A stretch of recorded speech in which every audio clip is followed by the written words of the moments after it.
ఏళ్ళవుతుంది ఈ హత్య జరిగి.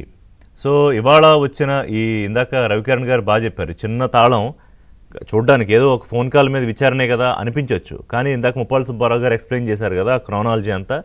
సో దానికి సరిగ్గా లీడ్ వెళ్తుంది.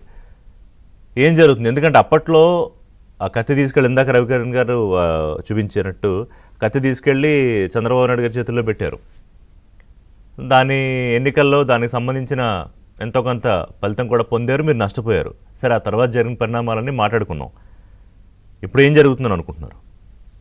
సార్, ప్యానెల్లో ఉన్నటువంటి సుబ్బారావు సార్కి, రవికిరణ్ గారికి నా హృదయపూర్వక నమస్కారాలు. అట్లనే ప్రేక్షకులు వీక్షకులు కూడా నమస్కారాలు సార్. శుభోదయం.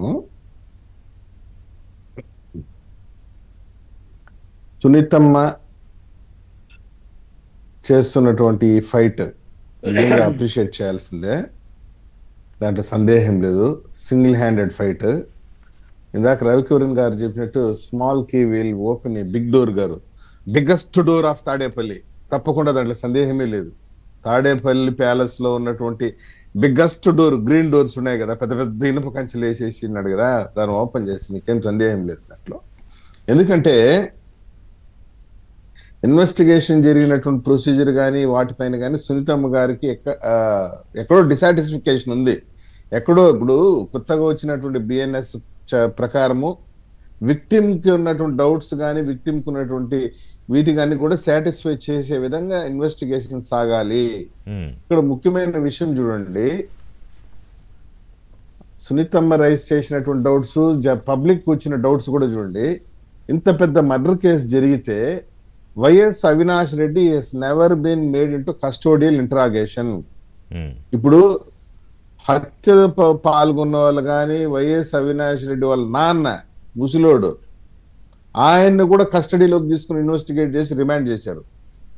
అతన్ని కూడా కస్టోడియల్ ఇంటరాగేట్ చేశారు. కానీ వైఎస్ అవినాష్ రెడ్డిని ఎందుకు కస్టోడియల్ ఇంటరాగేషన్ చేయలేదు?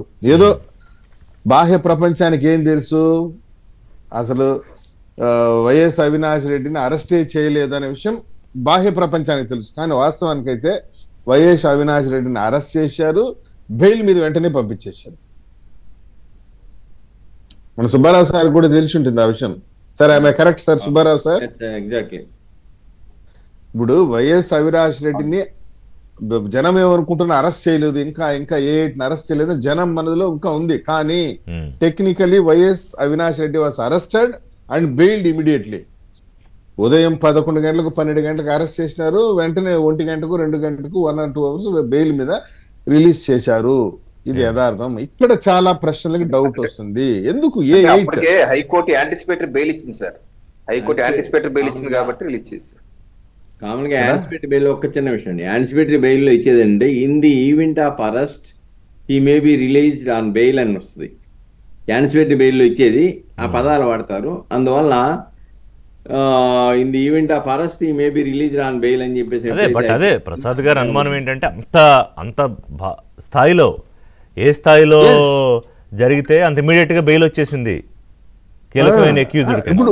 ఇప్పుడు చాలా ముఖ్యమైన పాయింట్ ఏంటంటే కస్టోడియల్ ఇంటరాగేట్ చేయలేదు. అదే ఆమె బెయిల్. ఇప్పుడు ఆ బెయిల్ కూడా ఆమె ఛాలెంజ్ చేసినట్టే ఇక్కడ ఇండైరెక్ట్ గా. అవినాష్ రెడ్డికి ఇచ్చినటువంటి యాంటిసిపేటరీ బెయిల్ కూడా ఇండైరెక్ట్ గా ఛాలెంజ్ చేసినట్టు సుప్రీంకోర్టులో. ఎందుకంటే అవినాష్ రెడ్డి అల్టిమేట్ బెనిఫిషియరీ, అతని అంతిమ లబ్ధిదారుడు. వైఎస్ వివేకానంద రెడ్డిని చంపడంలో అంతిమ లబ్ధిదారుడు ఎవరంటే అవినాష్ రెడ్డి. అతను ఆ ఎంపీ టికెట్ కోసమే కదా మర్డర్ జరిగిందని చెప్తున్నారు. ఈ పరిస్థితుల్లో ఆమెకున్న డౌట్ అది. పైగా ఇంకా ముఖ్యమైన విషయం చెప్తా చూడండి. వాడు అర్జున్ రెడ్డికి మధ్య, కిరణ్ యాదవ్ మధ్య వాట్సాప్ చాటింగ్ జరిగింది. అందులో కిరణ్ యాదవ్ అర్జున్ రెడ్డికి రాత్రి 1 గంట 1:30 ఆ ప్రాంతంలో మెసేజ్ పెడతాడు. ఏమని?